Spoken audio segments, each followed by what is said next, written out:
Oh, you're going to the airport today. Okay, well, I'd like to give just a kind of a brief rundown, a survival guide, if you will, to commercial airline travel, especially now. Since deregulation, since price efficiencies, since all these things, air travel has really opened to the masses, and really since the advent of the jet engine and the termination of the unions that made the pricing all the same, it's just no fun anymore. I think there are 5 stages of airline travel, and I'm proud to be in the 5th stage, which is acceptance. And in the acceptance stage of airline travel, what you get is just that, it's acceptance. Not too long ago, I was in Detroit, and the flight was canceled, and I called my wife, and I said, the flight was canceled. It was the last flight out of the day. I won't be home until 10 o'clock tomorrow.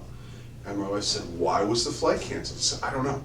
She said, how can you not know? I said, well, I'm a pretty persuasive guy, but there is no way I'm going to convince Delta Airlines to uncancel the flight. So it doesn't matter why the flight was canceled. Here's what you gotta know. I ain't coming. I'll see you tomorrow at 10 o'clock. This acceptance makes the trip a lot easier. The first kind of part of this that I want to point out is the physics of what you're experiencing. You're in a tube with about 100 other people. You're 8 miles high, 40,000 feet. You're traveling 8 miles a minute, 480 to 540 miles an hour, depending upon the airplane. The outside air temperature at 40,000 feet is something like minus 50 degrees. Fahrenheit or Celsius doesn't matter, that's another conversation. And your time of useful consciousness, should the airbag drop out, is about 3 seconds. It just gives you something to think about while the airbags drop out. But the level of complaining that you're going to hear about what you're experiencing in this amazing environment of being in a tube going 8 miles high and 8 miles a minute is astounding to me. Which brings me to kind of the second chapter of my rant on being in the 5th stage of airline travel, which is morons. Chances are, if you look to the left or to the right while you're on the airplane, you will find one of these. They are everywhere in society, but they seem to concentrate on airplanes. And again, that's because of the efficiencies of pricing and how crazy this has gone, and everybody gets on the airplane, usually with a toasted tuna fish sandwich and tomato juice, and they're gonna sit right next to you in the tube. These types of travelers are the casual travelers that will do anything they can possibly do to avoid the bag fees, anything they can possibly do to bring food from home onto the airplane. And they make it really difficult, and they're easy to identify because they complain that the Wi-Fi is broken. See chapter 1, 8 miles high, 8 miles a minute. They complain that there's a 15-minute delay. See chapter 1, traveling across the country in 4 hours and 20 minutes. I'm sorry, we're 15 minutes late from time to time. Statistically, 5 nines, 99.999% of the time, you get there safely.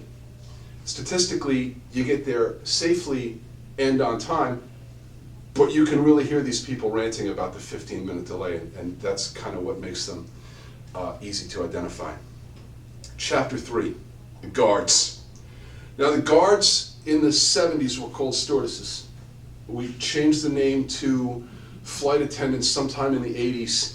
I don't think they like the term guards. I consider them guards because while I'm fortunate to have never actually had the experience of being in a minimum security prison, this is what I think it would be like. They don't have to be nice to you. They're not supposed to be mean to you, but they don't have to be nice to you. You may get a little bit of water, sometimes you get a cup of coffee. If you expect more than that, you're really going to see why I call them guards. This is not a glamorous job. It used to be, but again, I think we're talking about the 50s and 60s.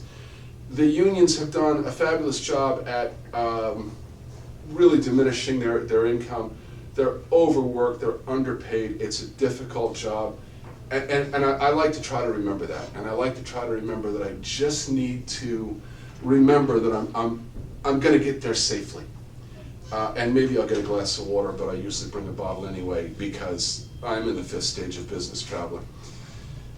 Which brings me to the layover, or what I call the yard. And I call it the yard because it kind of ties into that minimum security thing. There's a very strange economy that you don't really understand. A bottle of water is $4. A sandwich that's 90% bread, hard bread, is $8. You can stretch your legs a little bit. You can't really put your stuff down and walk away. Heaven knows you don't want to go through the TSA again, so you stick kind of within the yard.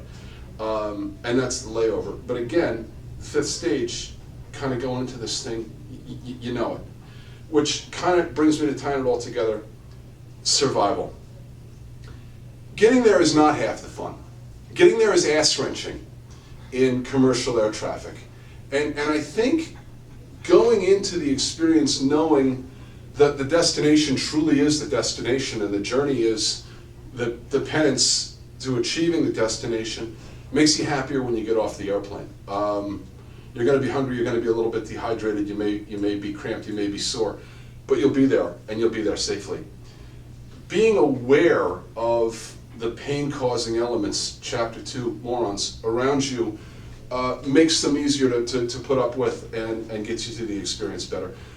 Don't complain to the people next to you and the people around you. We're all experiencing the same thing. Keep your head down, bring yourself a bottle of water, you get to the destination safely, and get on with your business. Thanks for listening.